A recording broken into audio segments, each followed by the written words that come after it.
In Puss in Boots: The Last Wish, we got to meet a ton of new characters, but the one that really stood out to me is the main villain, the Wolf of Death.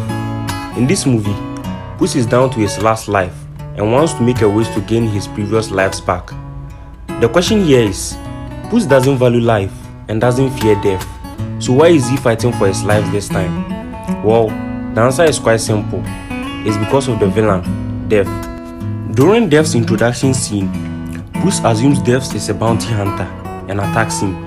But Puss is outmatched by Death, which creates fear in Puss, forcing him to escape and give up on being an hero completely. This introduction scene is the foundation of the movie's plot.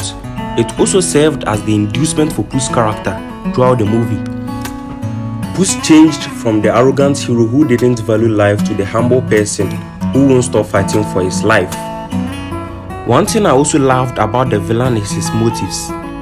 Death, unlike other villains, isn't motivated by things like power, wealth, dominance, or revenge. Death holds a grudge against Puss because he finds the concept of 9 lives absurd, and since Puss didn't value any of them, he wants to do Puss a favor by ending the last life here and now, which is why he didn't need a backstory. Shen, for instance, is considered a great villain because his dreams of conquering China wasn't motivated by his backstories, but by his greed and desire for power and dominance. Death is a supernatural element.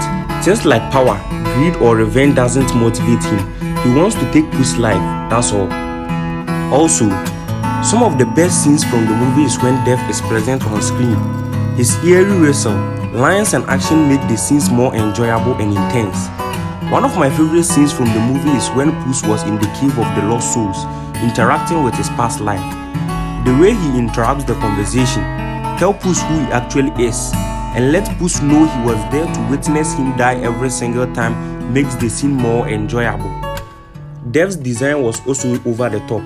His menacing red eyes, black cloak and sickles, along with his ability to disappear and appear out of nowhere, made him more threatening to Puss as well as the viewers.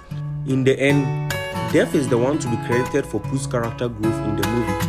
As in Puss' final fight with Death, Puss said, "I know I cannot defeat you, but I'll never stop fighting for this life." This is very unlikely to be coming from Puss' mouth, signifying how Death impacted his life.